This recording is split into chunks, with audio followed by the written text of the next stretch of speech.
GPAI Summit 2023.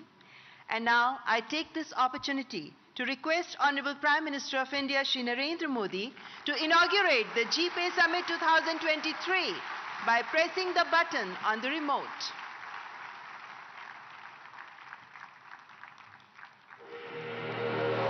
In the whirlwind of innovation, artificial intelligence emerges as a frontier where exponential growth transforms imagination into reality.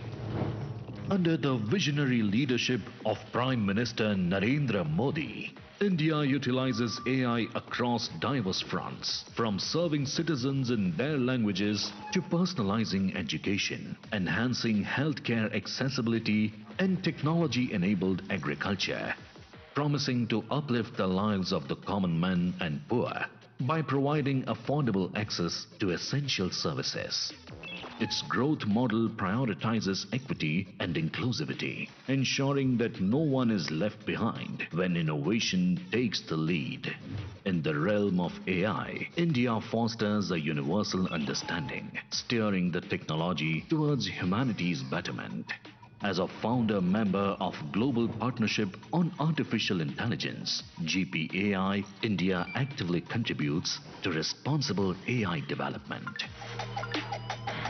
The GPAI is a multi-stakeholder initiative which aims to bridge the gap between theory and practice on AI by supporting cutting-edge research and applied activities on AI-related priorities. Since joining as a founding member on June 15, 2020, India has been pivotal in advancing GPAI's global goals, actively contributing to responsible AI development, deployment and adoption of open, safe, secure and accountable AI. India has strategically fostered a leading ecosystem for safe and trusted artificial intelligence, boasting a robust workforce, dynamic startups, pioneering R&D centers and serving as a key access hub to extensive. Equally important is accountability. India hosts the 2023 Annual GPAI Summit from December 12th to 14th. The summit shapes the future of trustworthy AI through leadership meetings, startup competitions and research symposiums. The Global AI Expo fosters innovation and dialogue among government officials, industry experts and investors. GPAI unites 28 countries and the EU to responsibly guide AI development and usage. Leading as the chair of GPAI, India is committed to ensure safe and trusted AI globally. The GPAI's proposed priorities for 2025, spanning across climate action, healthcare, resilient societies, sustainable agriculture and collaborative AI for global partnerships.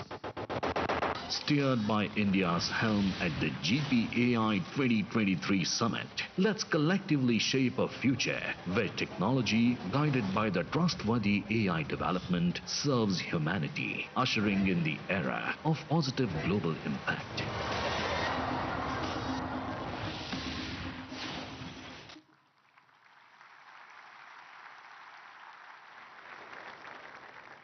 Respected ladies and gentlemen, I now make a humble request to the Prime Minister of India, Shri Narendra Modi, to address the august gathering. Please welcome Honorable Prime Minister.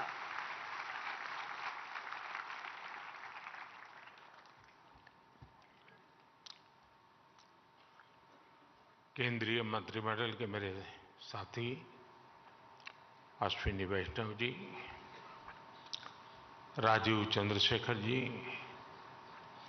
GPI के outgoing chair Japan के minister Hiroshi Yoshida जी, member countries के अन्य ministers, अन्य महानुभाव, देवी और सज्जनों, global partnership और artificial intelligence summit में मैं आप सभी का स्वागत करता हूं। मुझे खुशी है कि अगले साल भारत इस समिट की अध्यक्षता करने जा रहा है। ये समिट एक ऐसे समय हो रही है जब एआई को लेकर पूरी दुनिया में बहुत बड़ी डिबेट छिड़ी हुई है। इस डिबेट से पॉजिटिव और नेगेटिव हर प्रकार के एस्पेक्ट्स सामने आ रहे हैं। इसलिए इस समिट से जुड़े प्रत्येक देश पर बहुत बड़ा दायित्व है। बीते दिनों में मुझे अनेक पॉलिटिकल एंड इंडस्ट्री लीडर से मिलने का अवसर मिला है। मैंने उनसे मुलाकात में भी इस समिट की चर्चा की है। एआई के प्रभाव से वर्तमान और आने वाली पीढ़ियां कोई भी छूटी नहीं है। हमें बहुत सतर्कता के साथ, बहुत सावधानी के साथ आगे बढ़ना है। और इसलिए मैं समझता हूं इस समिट से निकले विचार, इस समिट से निकले सुझाव पूरी मानवता की जो मूलभूत मूल्य है उसकी रक्षा और उसको दिशा देने का काम करेंगे। फ्रेंड्स, आज भारत एआई टैलेंट और एआई से जुड़े न्यू आइडियाज का सबसे प्रमुख प्लेयर है। भारत के युवा tech experts, researchers AI limits को एक्सप्लोर कर रहे हैं। भारत में हम एक बहुत ही जोश से भरी हुई एआई इनोवेशन स्पिरिट देख रहे हैं। यहां आने से पहले मुझे एआई एक्सपो में जाने का अवसर मिला। आर्टिफिशियल इंटेलिजेंस कैसे जीवन बदल सकती है, ये हम इस एक्सपो में देख सकते हैं। युवा एआई इनिशिएटिव के तहत चुने गए युवाओं के आइडियाज को देखकर मुझे ज्यादा खुशी होना बहुत स्वाभाविक भी था। ये युवा टेक्नोलॉजी के द्वारा सामाजिक बदलाव लाने का प्रयास कर रहे हैं। भारत में एआई से जुड़े सॉल्यूशंस की चर्चा तो अब गांव-गांव तक पहुंच रही है। हाल ही में हमने एग्रीकल्चर में एआई चैटबॉट को लॉन्च किया। इससे किसानों को अपने एप्लीकेशन स्टेटस, पेमेंट डिटेल्स और गवर्नमेंट स्कीम्स से जुड़े अपडेट्स जानने में मदद मिलेगी। हम एआई की मदद से भारत में अपने हेल्थ सेक्टर को भी पूरी तरह से ट्रांसफॉर्म करने की दिशा में काम कर रहे हैं। सस्टेनेबल डेवलपमेंट गोल्स को हासिल करने में भी एआई अहम भूमिका निभा सकती है। फ्रेंड्स, भारत में हमारा विकास मंत्र है सबका साथ, सबका विकास। हमने एआई फॉर ऑल की भावना से प्रेरित होकर सरकार की नीतियां और प्रोग्राम तैयार किए हैं। हमारा प्रयास है कि हम सोशल डेवलपमेंट और इंक्लूसिव ग्रोथ के लिए एआई की क्षमताओं का पूरा फायदा उठा सकें। भारत एआई के रिस्पॉन्सिबल और एथिकल यूज के लिए भी पूरी तरह कमिटेड है। हमने national programme on artificial intelligence शुरू किया है। हम भारत में एआई मिशन भी लॉन्च करने जा रहे हैं। इस मिशन का लक्ष्य भारत में एआई कंप्यूट पावर की पर्याप्त क्षमता स्थापित करना है। इससे भारत के स्टार्टअप्स और इनोवेटर्स को और बेहतर सुविधाएं मिलेगी। इस मिशन के तहत एग्रीकल्चर, हेल्थ केयर, एजुकेशन जैसे सेक्टर्स में एआई एप्लीकेशंस को प्रमोट किया जाएगा। हम अपने इंडस्ट्रियल ट्रेनिंग इंस्टीट्यूट के माध्यम से एआई स्किल्स को टियर 2 और टियर 3 शहरों तक पहुंचा रहे हैं। हमारे पास नेशनल एआई पोर्टल है जो देश में आर्टिफिशियल इंटेलिजेंस इनिशिएटिव को बढ़ावा देता है। आपने ऐरावत इनिशिएटिव के बारे में भी सुना होगा। इस कॉमन प्लेटफॉर्म का उपयोग बहुत जल्द सभी रिसर्च लैब, इंडस्ट्री और स्टार्टअप कर सकेंगे। फ्रेंड्स, एआई के साथ हम एक नए युग में प्रवेश कर रहे हैं। आर्टिफिशियल इंटेलिजेंस का विस्तार टेक्नोलॉजी के टूल से भी कहीं ज्यादा है। एआई हमारे नए भविष्य को गढ़ने का सबसे बड़ा आधार बन रही है। एआई की एक बहुत बड़ी ताकत है लोगों को कनेक्ट करने की उसकी क्षमता। एआई के सही इस्तेमाल से सिर्फ देश की आर्थिक प्रगति ही सुनिश्चित नहीं होती, बल्कि ये समानता और सामाजिक न्याय को भी पक्का करता है। इसलिए एआई को अपने भविष्य के लिए अलग प्रकार के एआई की भी जरूरत पड़ेगी। यानी एआई को ऑल इंक्लूसिव बनाना पड़ेगा, ऑल आइडियाज को अपनाना पड़ेगा। एआई की डेवलपमेंट जर्नी जितनी ज्यादा इंक्लूसिव होगी, उसके परिणाम भी उतने ही ज्यादा इंक्लूसिव आएंगे। हमने देखा है कि पिछली शताब्दी में टेक्नोलॉजी तक अनइक्वल एक्सेस की वजह से समाज में मौजूद असमानताएं और बढ़ गई थी। अब इस तरह की गलती से हमें पूरी मानवता को बचाना है। हम जानते हैं कि टेक्नोलॉजी के साथ जब डेमोक्रेटिक वैल्यूज जुड़ जाती हैं तो वो इंक्लूजन की दिशा में मल्टीप्लायर के तौर पर काम करती है।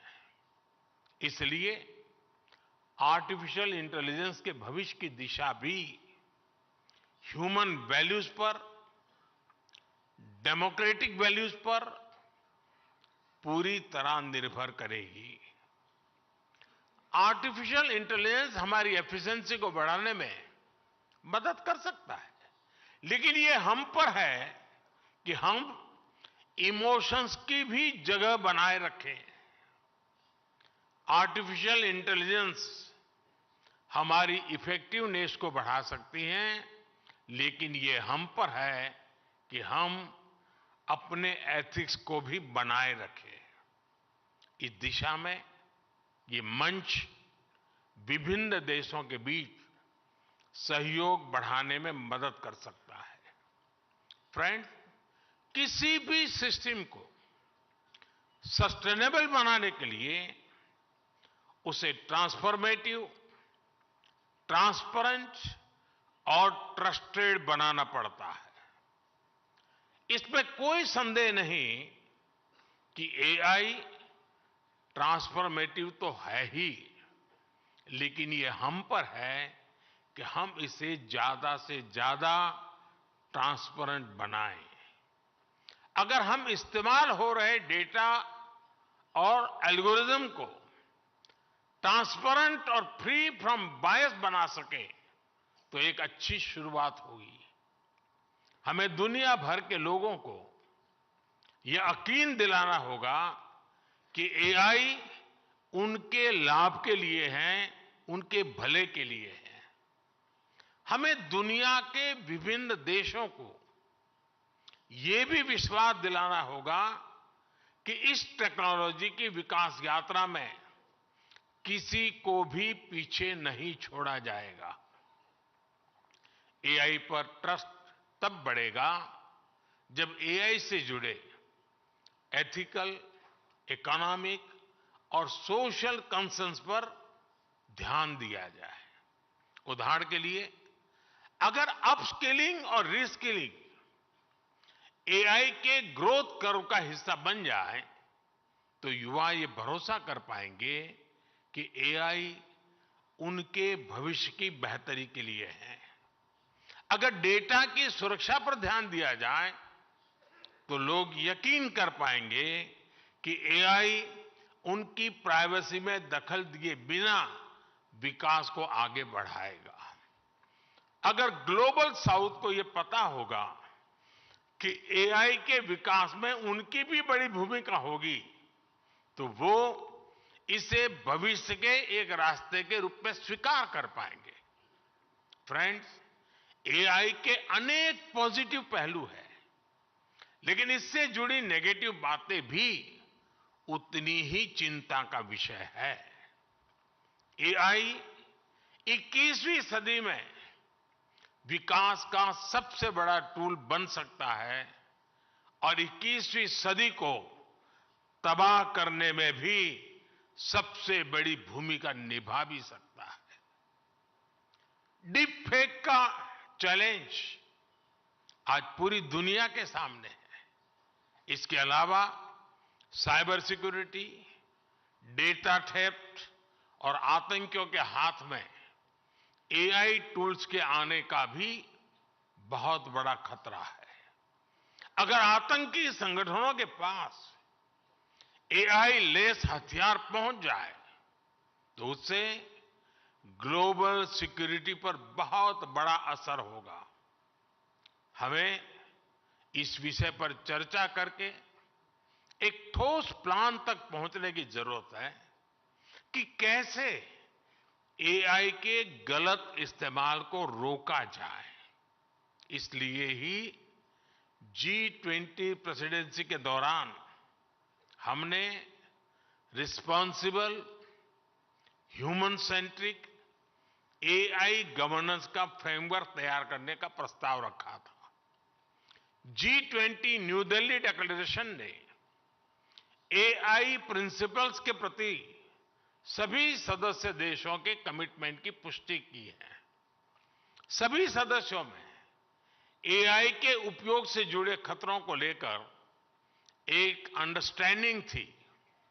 जिस तरह हमारे पास विभिन्न अंतर्राष्ट्रीय मुद्दों के लिए समझौते और प्रोटोकॉल्स है, उसी तरह हमें एआई के एथिकल यूज के लिए मिलकर ग्लोबल फ्रेमवर्क तैयार करना होगा।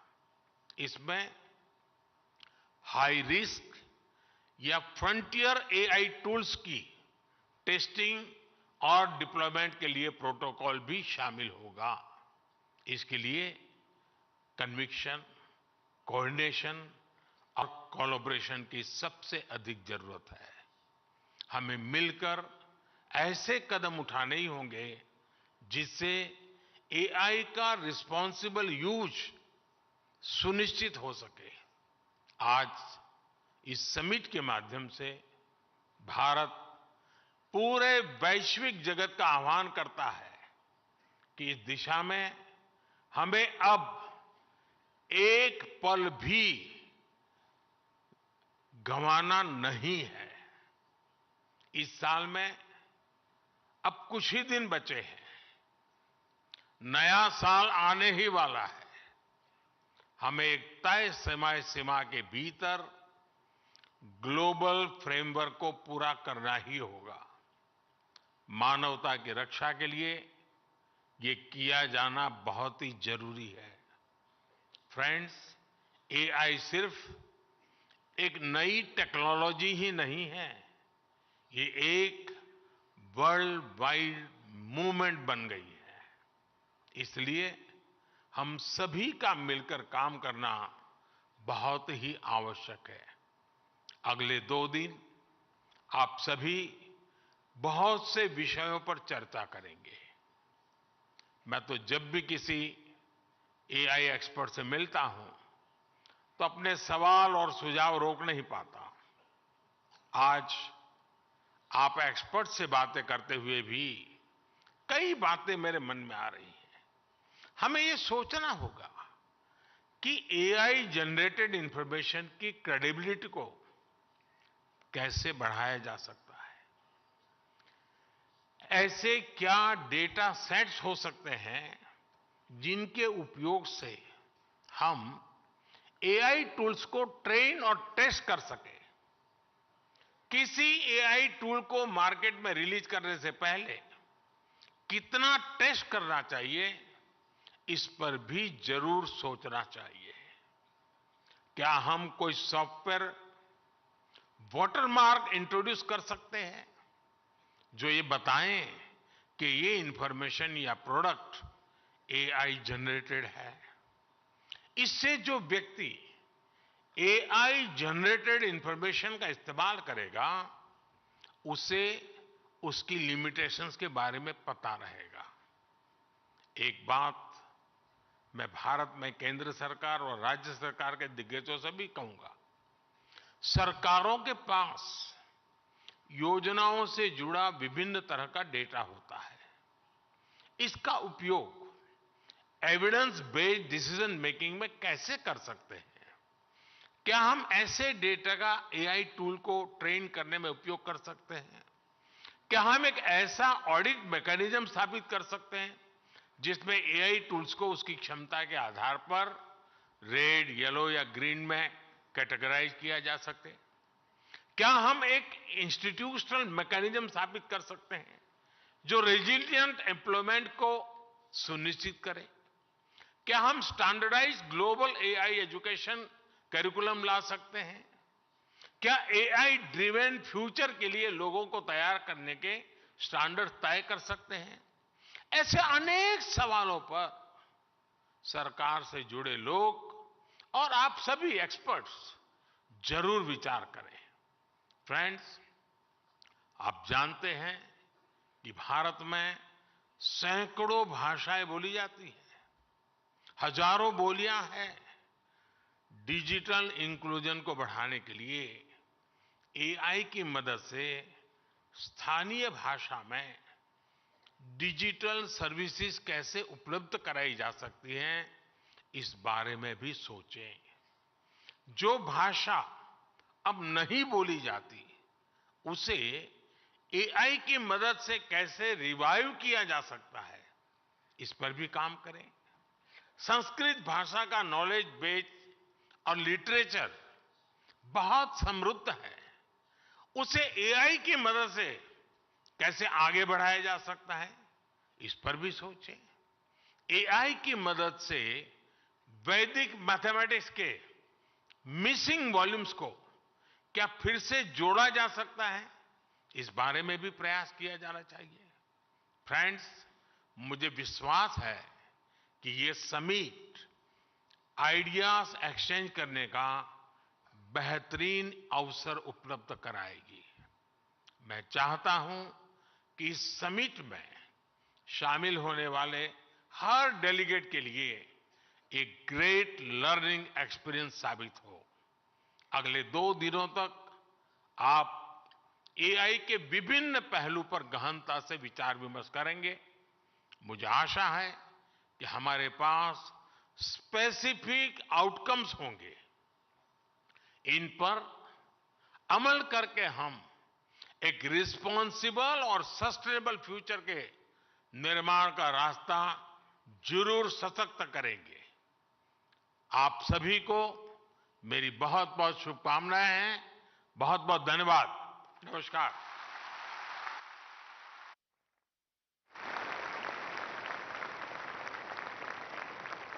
Honorable Prime Minister, thank you very much for your insightful address, for your guiding words.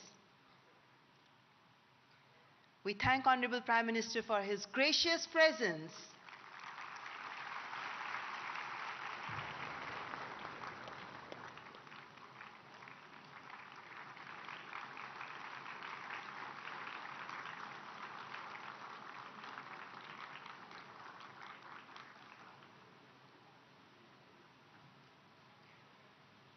Ladies and gentlemen, we hope this summit helps deliver better outcomes and bridges the gap between theory and practice, promoting trust in and adoption of trustworthy artificial intelligence.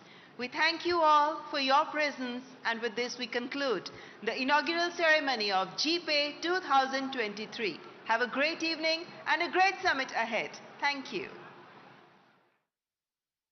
तो आप देख रहे थे global artificial intelligence my God આ radio જોઈને દિલ garden થઈ ગયું. 10,000 રૂપિયા આપીશ આના. QR કોડ સ્કેન કર, પૈસા તરત તારા અકાઉન્ટમાં. કંગાળ થઈને જ માનીશ. કેટલી વાર સમજાવ્યું છે? યુપીઆઈ કહે છે QR કોડ પેમેન્ટ કરવા માટે હોય છે, રિસીવ કરવા માટે નહીં. પોતાના પૈસાનું ધ્યાન પોતે જ રાખો. Good bye batsman. All the best. તમે પણ આ વિડિયો શેર કરો અને તમારી આસપાસના ભોલાને બચાવો. So we are going to have 7 temples here. In this area, just outside Perkota, there will be separate temples, not together. 7 separate temples will be built. कि इस पूरे स्ट्रक्चर में आयरन कहीं नहीं इस्तेमाल हुआ है, क्योंकि आयरन की लाइफ जो है वो 94-95 ईयर्स होती है. हम तो 1000 ईयर्स का टेम्पल बना रहे हैं. Prime minister spoke for 45 minutes and he spoke only about me.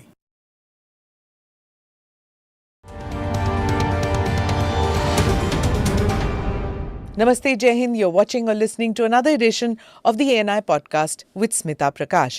Thank you for liking, subscribing and sharing with people who you think will benefit from these conversations. My guest today has been entrusted with the task of completing the construction of the Ram Temple in Ayodhya. Mr. Nripendra Mishra is one of the most experienced bureaucrats of our times. He was Principal Secretary in the Prime Minister's office from 2014 to 2019. In the second term of Prime Minister Modi, when Mr. Mishra asked that he be relieved of his duties in the PMO, the Prime Minister accepted his resignation and tweeted, Nripendra Mishra is among the most outstanding officers who has a great grasp of public policy and administration. When I was new to Delhi in 2014, he taught me a lot and his guidance remains extremely valuable. Unquote. Mr. Mishra couldn't really hang up his boots because he was soon appointed as the chairman of the Executive Council of the Nehru Memorial Museum and Library, and then as chairman of the Ayodhya Ram Mandir Construction Committee. So let's get chatting with the man himself who's entrusted with this task. He has to complete the construction of the Ram Temple by January 2024. Mr. Mishra, thank you so much for being part of the podcast. I'm delighted that you could find the time and come to the studio here because I know that the deadlines are really sharp with the Pran Pratishtha to happen in January 2024. So I'm guessing that your work is like literally 24/7 to keep an eye on everything. But before I begin to ask you about the timelines and the construction process, one question which, for our overseas viewers and for our young viewers who are not very aware, would I say, of what it means to install a deity, what it means to do a Pran Pratishtha. It's not just bringing a deity and keeping there. What does the process mean? I know neither you nor I are priests, but a person who's the man in the hot seat, I'd want you to explain a little bit about what the process is. Actually, it's a good question. And as you said, particularly for those who are not in some manner sort of educated will be a wrong word, but they have not yet, have developed the kind of belief So, that people who are there and are attached with the temple will have. So now the process is that consecration means that the murti which is being sculpted today at the moment in Ayodhya, and hopefully it will be ready by middle of December, and we are going to have one of the three which is being sculpted there. So that will start its journey of consecration sometime around the second week of January. The journey starts with a dip in Saryu River. the murti will be Yeah. taken to the Saryu River. Yeah. Okay. And it could be any date, I am not sure, because that is the area which trust looks after. And more particularly, as you said, the priests would be taking care of that. But after the journey and to that place, it is believed that Lord, the child Ram, would like to visit the various temples which existed then Okay. in Ayodhya. Prachin Mandir. Yeah. So whatever temples are there today in Ayodhya, in the form of a procession, Lord would be, child Ram would be going in some kind of a chariot and stopping at some of the key temples of Ayodhya. And then finally, the deity or the whatever is carved, child Ram, that will enter the premises of the temple area. So, in this, it will enter from the eastern gate. Is that the eastern gate? It's not decided as yet? Yeah. This is, the eastern gate is this, and the devotees would Enter from there. enter from there. And where will the deity be? Yeah, so I am coming to that, to your question. The entrance for the child Ram, the chariot will enter from Oh, this portion. okay, not from here. No. Okay. And of course, it is not open to public. The whole ceremony is not open to public. It will somewhere take place very early in the morning. Okay. And then the deity will be placed in the sanctum sanctorum. Garbhagriha. Yeah. So it's a 3-story structure. Is that structure complete? Only the ground floor. Okay. What we have promised is that the ground floor, which is here, going like this, along with 5 mandap, these are mandaps, Okay. right? Yeah. 5. Along with the 5 mandaps will be ready in January of 2024. Right. I interrupted you, sir. So, it will be taken to the Garbhagriha. Right. And it enters the Garbhagriha, and what they do is, the belief is that the Pran Pratishtha would enable the Lord to see the devotees, and the devotees would be able to worship the Lord. So for that time, some kind of a band on his eyes, that is put. So from the date the entry is there, till the date of consecration, that is there, the band. How interesting. And it really is opened when the Pran Pratishtha consecration has taken place. And the belief is that from then on, he attains the qualities of a Lord, of a God, or supernatural person.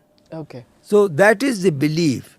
So transferring from a normal to exceptional is the process which is consecration prayers and final chanting of mantras, opening of the band, and then he is now exposed to the world and universe.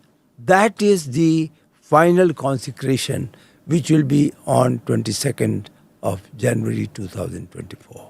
Right.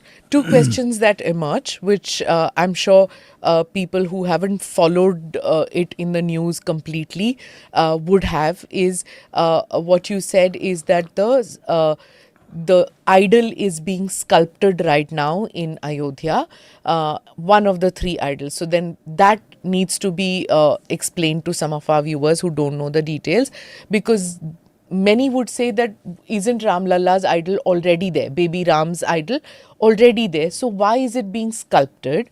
And if there's a new idol which is coming, what happens to the